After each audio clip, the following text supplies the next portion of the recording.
The CBS Radio Mystery Theater presents...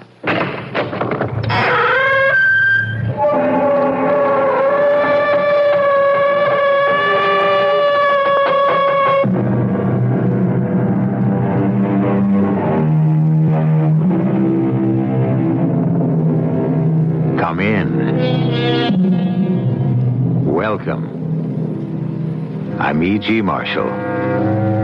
In a strange state at the moment, here in my book-lined library, I've been browsing and coming across a well-thumbed copy of John Donne, the great English poet. My mind leaped instantly to his most famous lines. Any man's death diminishes me because I am involved in mankind, and therefore never send to know for whom the bell tolls. It tolls for thee. And suddenly I was reminded of a story which half relates to that dour prophecy and half, well, judge for yourself.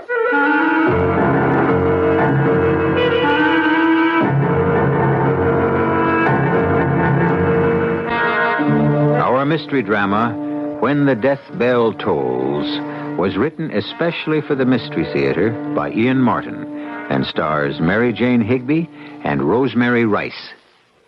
I'll be back shortly with Act One.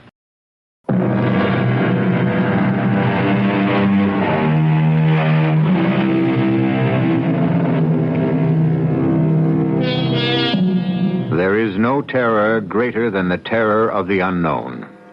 That's a cliché almost all of us accept without question. And yet, so few of us ever really face it except vicariously.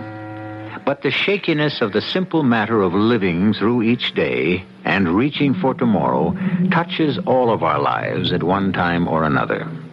This is a story that begins with the most common and ultimate terror most of us in our mechanized world can face. The automobile out of control and headed for unavoidable destruction.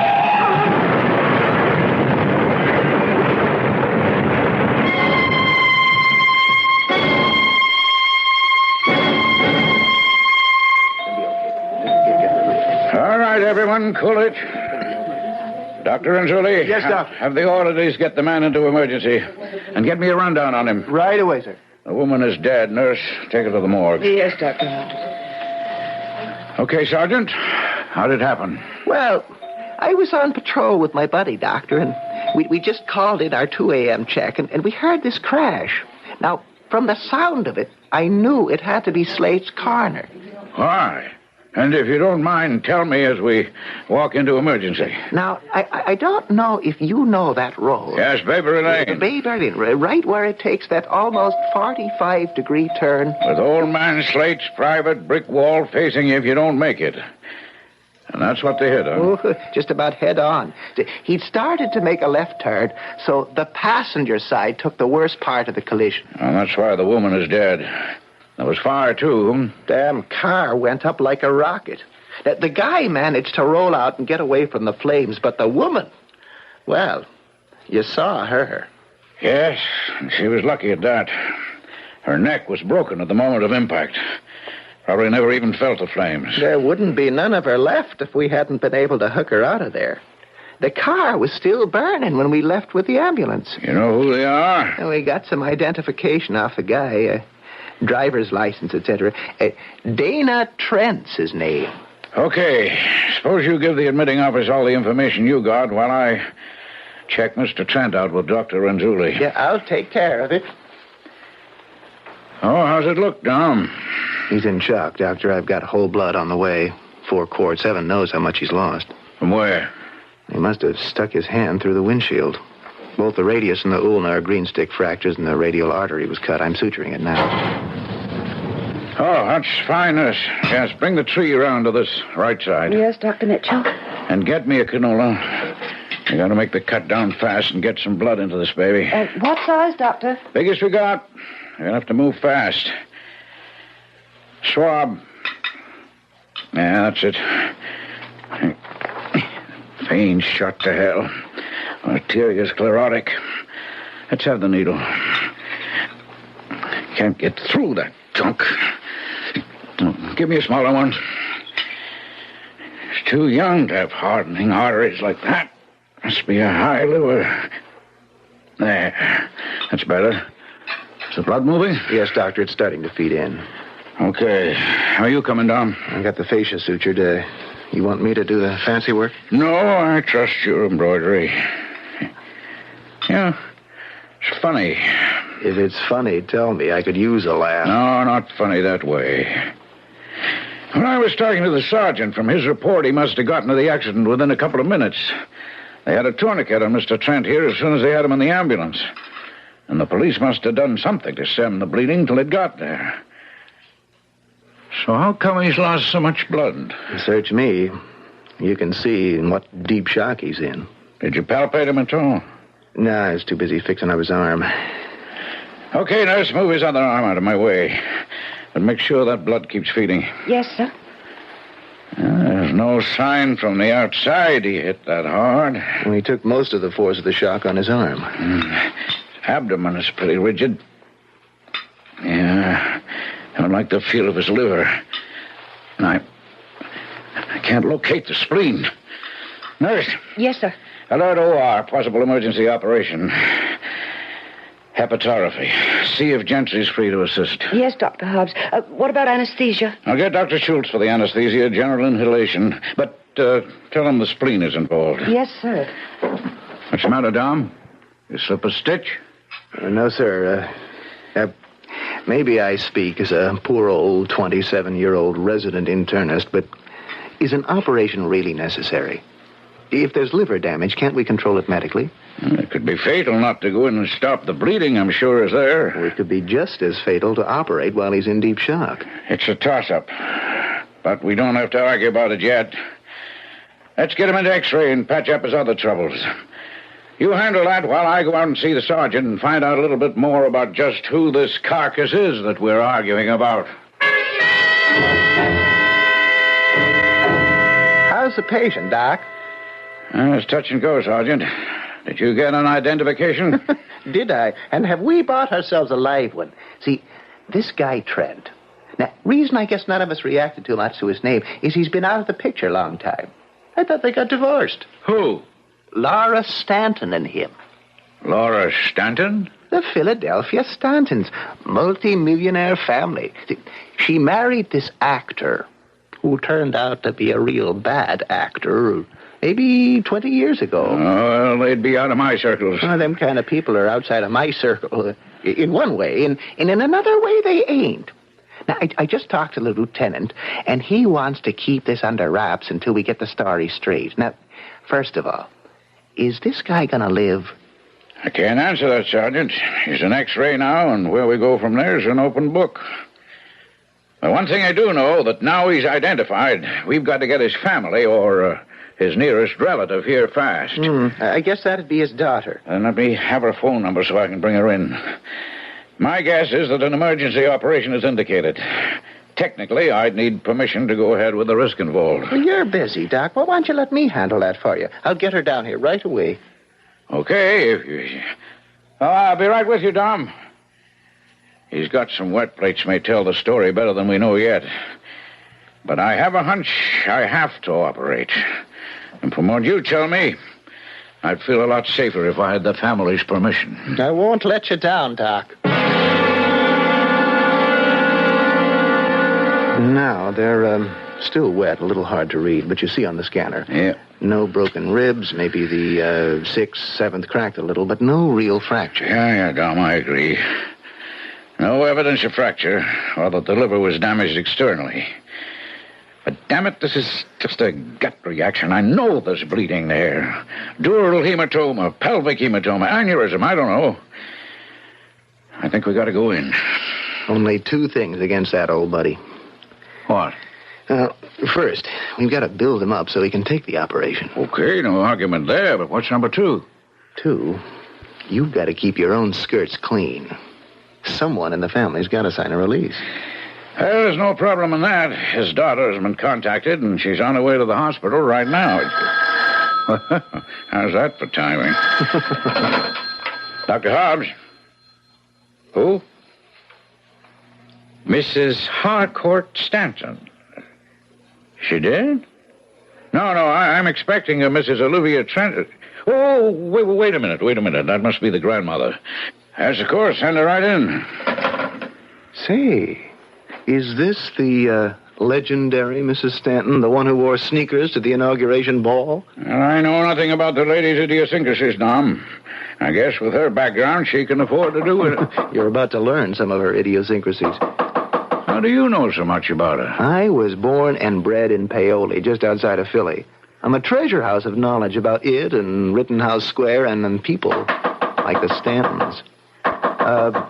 You want me to let her in before she breaks it down? Yeah, maybe you'd better. About time. I detest being kept waiting. You're very young for a surgeon, Dr. Hobbs. I'm Dr. Renzulli. I'm the resident. All I do is make guesses. The mistakes I leave up to Dr. Hobbs. Won't you sit down, Mrs. Stanton? Oh, so you know who I am. Oh, yes. The nurse warned me. I mean, alerted me. I was expecting your granddaughter, Miss Trent. Olivia seldom leaves the house. She's a recluse. She is extremely delicate and easily upset. Besides, she would have been of no legal use to you. She hasn't reached her 18th birthday yet. I'm still her legal guardian. I see. I understand you want permission to operate on my son-in-law. Well, we would merely like authorization in case it should become necessary. Well, is it or isn't it? I'm afraid it isn't quite that simple, Mrs. Stanton. Why not? You know what happened early this morning? I know that my daughter Laura left our house with her husband and that he smashed the car into a stone wall. He smashed himself into the same wall. Only my daughter is dead, and he is still alive. But very seriously injured. There's damage to the liver, probably the spleen is affected, and there's hematoma and severe internal bleeding. At this moment, what would you estimate his chances of recovery from a surgical procedure might be? And I can't be too hopeful. Perhaps 50-50. And if the operation is not performed, Dr. Renzulli? Well, if his condition doesn't improve in the next 12 to 24 hours, I could be wrong. The operation would become mandatory. But if we wait, in the meantime, he might bleed to death? We'd never let it go that far. But in your opinion, without the operation, his chances of survival would be lessened? In my opinion, yes. Thank you, gentlemen. That's all I wanted to know. And I have the consent form for the operation here, Mrs. Stanton, if you just sign it now. I haven't the slightest intention of signing it. I hope you're right, Dr. Hobbs, and that Trent bleeds to death as you anticipate. It would be a small return for the way he has bled my family. I absolutely forbid any operation. But, Mrs. Stanton... I'm gambling that you are right, Dr. Hobbs, and Dr. Renzulli is wrong. The best this man deserves is to die, and I would be happy to think he did it the same way he did it to my daughter. Slowly, irreversibly, just to bleed to death.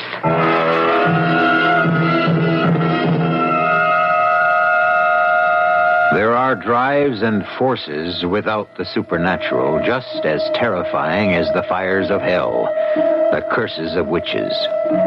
Here now, today, an old woman, embittered by who knows what past depredations against her and her family, seems to hold the fate of a man quite literally in her hands. Is she right or wrong to deny Dana Trent his chance for life? I'll return shortly with Act Two.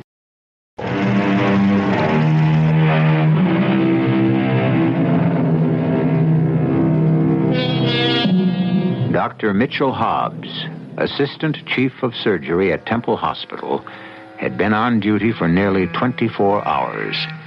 After leaving instructions about his patient, he allowed himself the necessary luxury of some sleep. But when his alarm woke him at 7 a.m., and after examining Dana Trent, this quiet and controlled man became a raging tiger. Nurse! Nurse! Yes, Dr. Hobbs. Where is Dr. Renzulli? Well, he went out less than an hour ago. He left this for you. What is it? Well, it's a note or a letter. And how come he was wakened before me? Well, he only had the duty since 8 last night. He told us to wake him instead of you if necessary. Is this a hospital or a fraternity house? Why should he take it upon himself to... Well, wait a minute. I'm afraid you're right about Trent, but I don't want you sticking your neck out. I've gone to the old witch to try to change her mind. Wait till you hear from me. That damn young fool.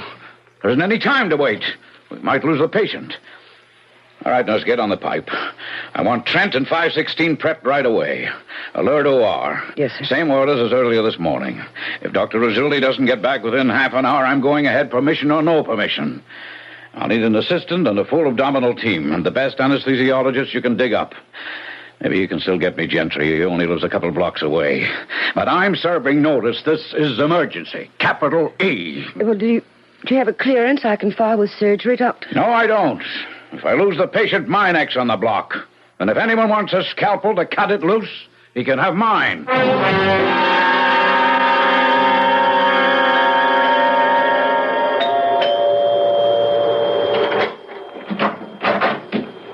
Yes? Good morning. I'm Dr. Dominic Renzulli from Temple Hospital. I've been trying to reach you by phone, but it seems to be out of order. Oh, my grandmother ordered it taken off the hook. I'm Livy. I mean, Olivia Trent. Is something wrong? I'm gonna level with you, Miss Trent. There's a whole lot wrong. Could I see your grandmother? I hate to rush you, but time is of the essence. It's about my father? Yes. Oh, please come in. Thank you. I'm afraid I can't disturb Grandma. Well, when she got back from the hospital earlier this morning, I was afraid she was going to collapse, so I gave her a sedative and got her to bed. Yeah. Now, I can't put it any way but right on the line, Miss Trent. It's your father's life. Now, my chief, a guy I think is the greatest surgeon in the world, is going to operate on your father without consent. And your grandmother is powerful enough to end his career if anything goes wrong. I don't want to take that chance. I see. Did you bring the consent with you? Well, sure. Then give it to me and I'll sign it. I appreciate that, Miss Trent, but you're not of age. I mean, legal age. I am 18. But your grandmother said you weren't. Look, Grandmother does and says a lot of things to protect me. It's her way of life. I guess a person would only have to look at me to see how overprotected I am. Well, it's about time I did something on my own. So please let me sign the paper. It'll be quite legal. Well... Would you like to see a copy of my birth certificate? No, it isn't that. Are you scared about what Grandma's attitude will be? I just don't want to get you or anyone in trouble. Your grandmother has already refused permission for the operation. Because she wants my father to die. But naturally you don't. Oh, I guess this will sound terrible to you, but I don't care. He's made a pretty good job of wrecking all of our lives.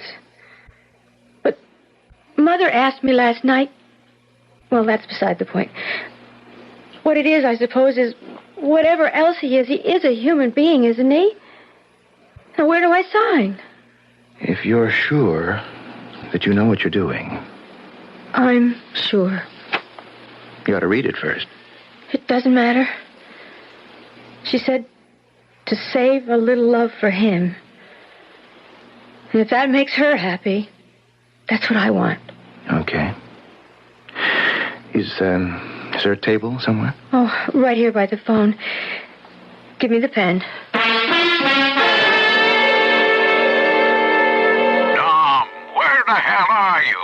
And don't keep me. I'm on my way to operate. That's what I wanted to talk to you about. Well, I don't. If you can see the blood count and the rest of his vital signs, you Simmer know... down, man. I just wanted to know you have my blessings and the family signature.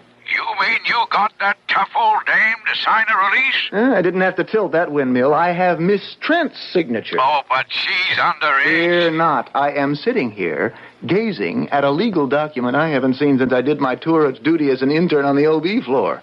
A birth certificate. Olivia Pearson Trent is a doddering old crone of practically 19, and she signed the consent form, which I'm about to bring back to the hospital. A lady killer, as my father used to say in another era. See you at the shop. Well, by the time you do, it'll all be over one way or the other. I'm on my way to the operating room right now. May I ask what you're doing in my house, Dr. Renzulli, Grandmother. And he came here to get permission to operate on Daddy.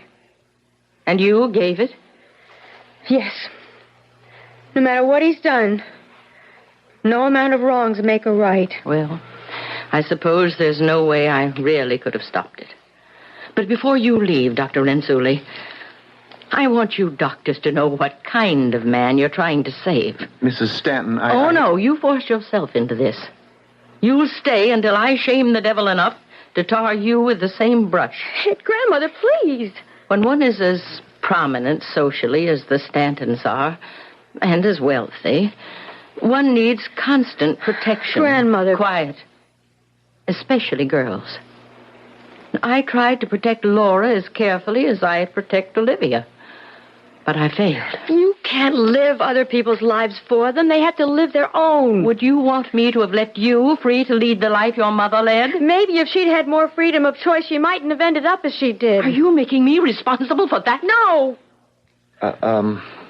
Mrs. Stanton, I really... I'm not finished yet, young man. I had a very difficult time having Olivia's mother. I'd lost 3 children before she came, and I never could have any more after her. I was also not as young as I should have been, and she was premature. It was a very difficult time for me, particularly since within a year after I brought Laurie home, my husband died very suddenly. You see, Laurie never knew a father. I had to bring her up and protect her. Grandmother. Hush, child, hush. I want to get this said. There was a young man in my husband's organization named Dana Trent. He was my husband's secretary. He was a great deal of help through the years, I thought then, because of his regard for my husband. I would have advanced him in the business, but he lacked ambition, and I needed him for other things. He was a suitable escort for a widow, and Laura was crazy about him from the time she could walk and talk. I could never marry again after Court died, and I felt that he served rather well as a sort of surrogate father for Laura. Oh, he was a charmer with very winning ways and handsome, and I saw to it he had every luxury. I'm a very tough, smart woman, but about some things we can all be blind. And when Laura was 16... Mr. Dana Trent made his first repayment of my kindness and indulgence. What? Laurie is going to have my child. It seemed appropriate for me to request her hand in marriage. You unspeakable... Laura, is this true? Yes, Mother. How long She's in her 4th month. Too late to do anything about it, I assure you. That's what you think. I'm going to have you arrested for statutory rape. You do, Mother, and I'll kill myself. I love Dana. I've always loved him. And I want to marry him. I want to have his child. Just as I've always loved Laura. You know that. Leave the room, Laura. It's no use. It's all right, honey. Go ahead. Just leave this up to me. Everything is up to you from now on. And for always, Dana. I love you. If I had a gun, Dana, I'd kill you. Oh, no, you wouldn't. You know Laura's future depends on me. Her happiness. You wouldn't do anything to destroy that. So we shall be married, go to Europe, drop out of sight for a year or so, and then bring you back your grandchild. Oh, there may be a little talk, but that blows over soon enough. Now, shall we discuss income?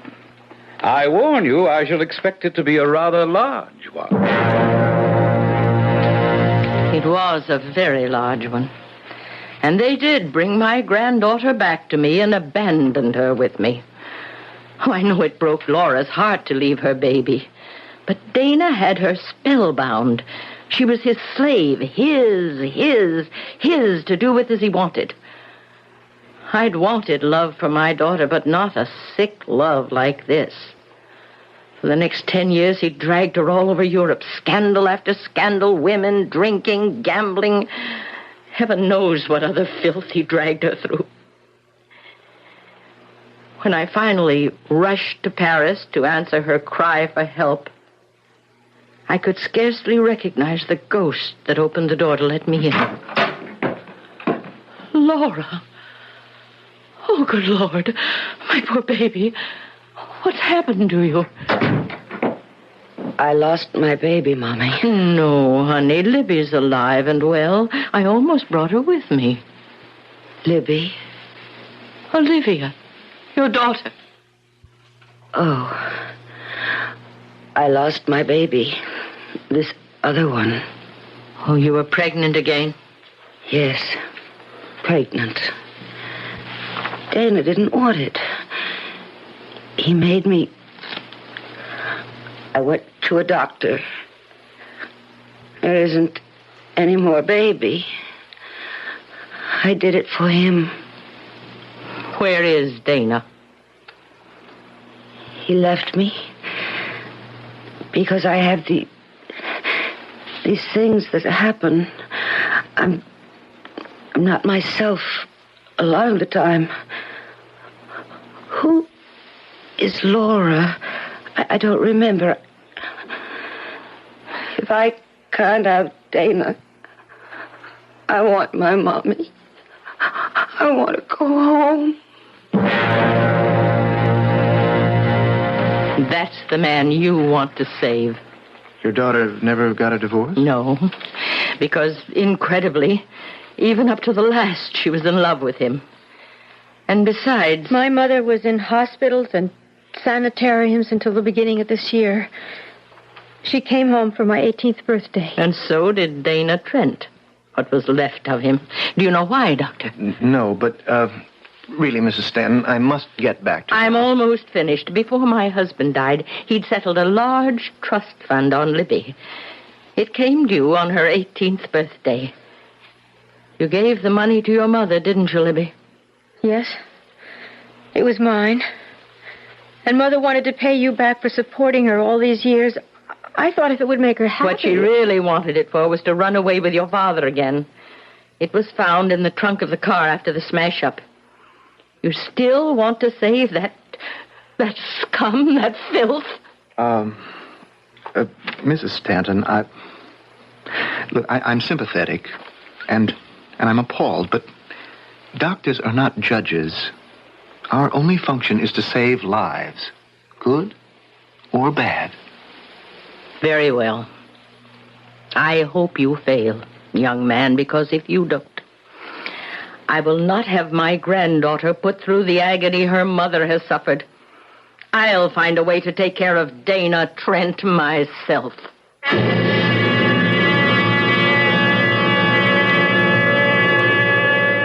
Both Dr. Dominic Renzulli and Libby look at this indomitable and tough old woman with some consternation in their eyes. She is just formidable enough to carry out her threat. Will she have the opportunity? And will she actually go through with it? I'll answer those questions when I return shortly with Act 3.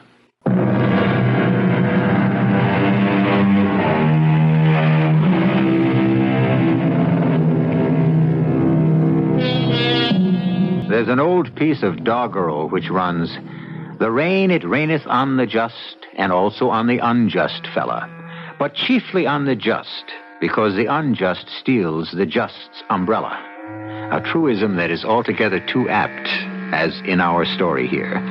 But unfair as the ways of the world may be, no one of us can set himself up as God and decide on the right of another to live or die.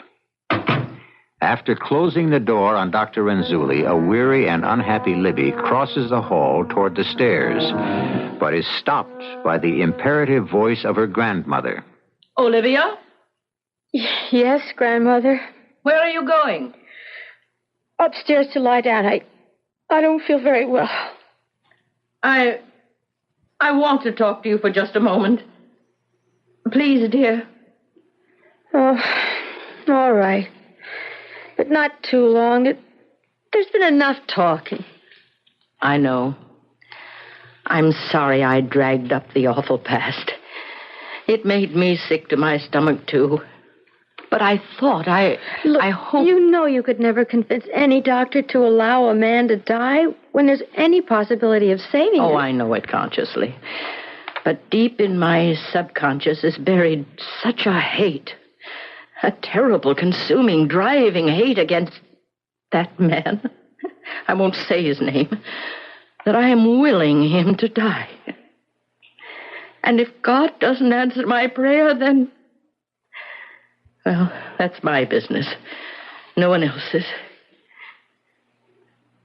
Libby, dear. Yes, darling, what is it? I want some reassurance from you. Me? What can I offer? About your mother. Oh, Libby, was it all my fault? Did I overprotect her, shield her too much from life? Smother her, drive her to run away from all my love to someone else? No, you mustn't blame yourself. Mother made her own choices. But it is hard, Grandmother, to be, hemmed in. Not to have freedom to move where you want, decide what you want. Well, I suppose you plan to fly the nest, too. I may. It's time for me to start finding out for myself what I'm all about. So you do blame me for your mother? That isn't true. Oh, yes. Even for her death? That certainly isn't true. And I could, sort of prove that. How? Because of what happened last night. Oh, did you have a bad dream? I thought I heard you call out. What happened? Well, I woke up suddenly, and I suddenly felt this cold chill. And you know how warm last night was, and I had my window wide open, and then, all of a sudden... Huh? What? Oh, damn that loose shutter. It's all right, Libby. Don't bother about the window. Mother, you came back. Only for a moment, my darling. Just to say goodbye. Where's Dad? At the wheel. At the wheel. But I want to ask you, now that I finally see him for what he really is, save a little mourning for him. He can't help himself any more than I can. Mother! What is it? I can see right through you. The wall, the pictures, even the pattern of the paper. That's because I'm already dead. I love you. And neither of us deserve to live. You see, I had to grab the wheel and kill us both. Because we were poisoning your life.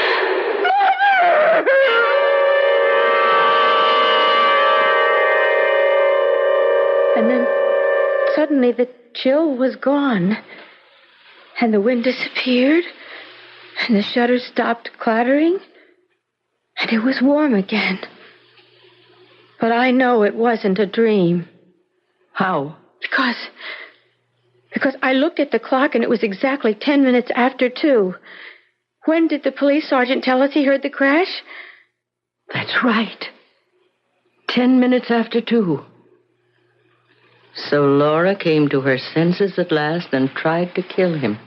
She asked me to mourn a little for him. Only as usual, he gets away with it. He doesn't have to be mourned because he escaped while Laura had to die. Oh, Granny, please don't. I'll be all right when it's over. Oh, I'm very tired myself and sick to my heart. Granny, let's both go lie down. I'll help you upstairs. Maybe I've lived enough years. It's time to rest. Should I get a doctor? Oh, no, Libby. I have no need of doctors. Just peace of mind.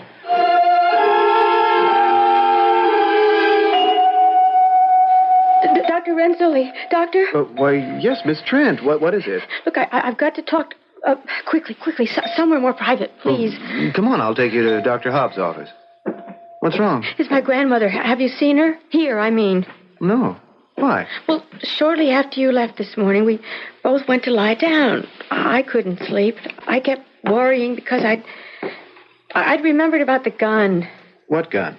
Well, the one we kept in the chest of drawers in the upstairs hall. Grandmother always kept one there, loaded. Oh, you know, 3 women alone in a house with nothing but women servants should have protection, she said. Well, the gun is gone. Oh, and you think your grandmother took it? You heard what she said about taking things into her own hands. Look, this is Dr. Hobbs' office.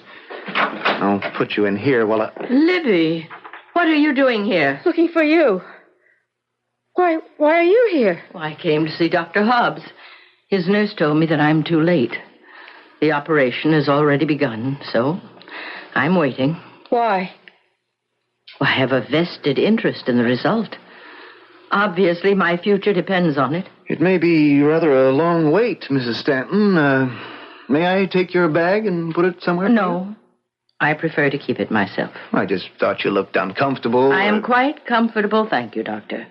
I'm accustomed to carrying a bag. You just look kind of, heavy. It is. Granny, let me have the bag. Now, what is all this fuss about my bag? What for?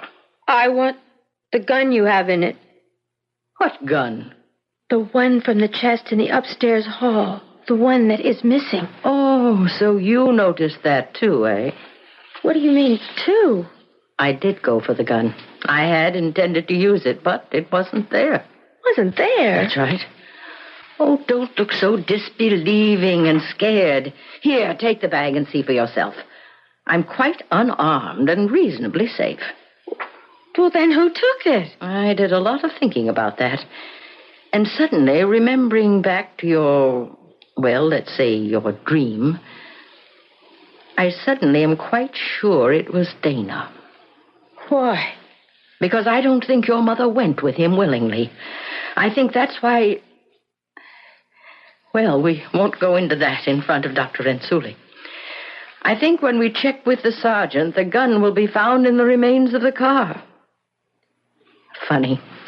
I'm a foolish, rigid woman who's made a lifetime of mistakes. But suddenly today I realized how blind I've been, and my eyes were opened. By my granddaughter. Me? Yes. Oh, poor Laura. I sheltered her, overprotected her, kept her from any freedom of choice, just as you said. But I won't make the same mistake again. Oh, Granny, dear. You have your own money, Libby. Your future is your own. I won't interfere anymore. I'll get out of your life. You'll be better off without me. Granny? Yes. Just this. Hold me. Oh, I'm not letting you go. You see, I've made my choice. To stay with you. Oh, but Libby, you... I see everything so clearly now. I never had a mother or a father. But I had you. And I'll always have you. Oh, sure, someday there'll be a man for me. A man you'll help me pick. And there'll be children. And you're young enough to be here for once more around the clock. And this time it'll be all happiness you, me, and Mother ever missed. As for my father, let him come around. And we'll kick him out for good. Come on, Granny.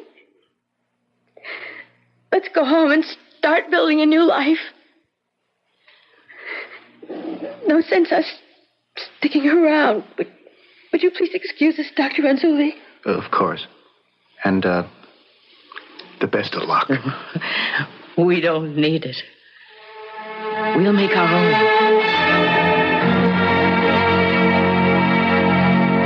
So, that's the whole story, Mitch.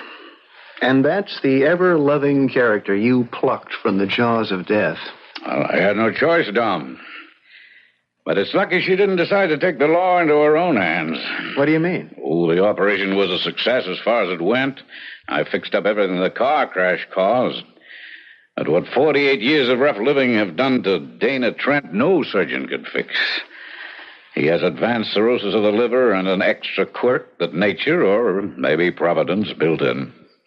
An intrahepatic biliary obstruction. Non-operable? Non-operable. It's a safe bet he'll never leave this hospital alive.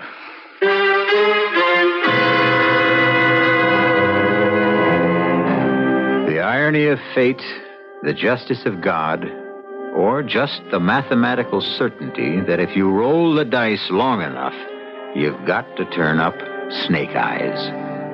If ever a man deserved death, it was Dana Trent.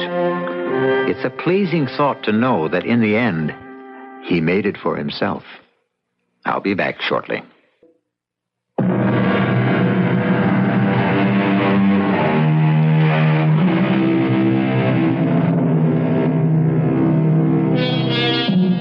From the Apocrypha in the Bible, and most probably the source of the piece of doggerel I quoted earlier, he maketh his sun to rise on the evil and the good, and sendeth rain on the just and on the unjust.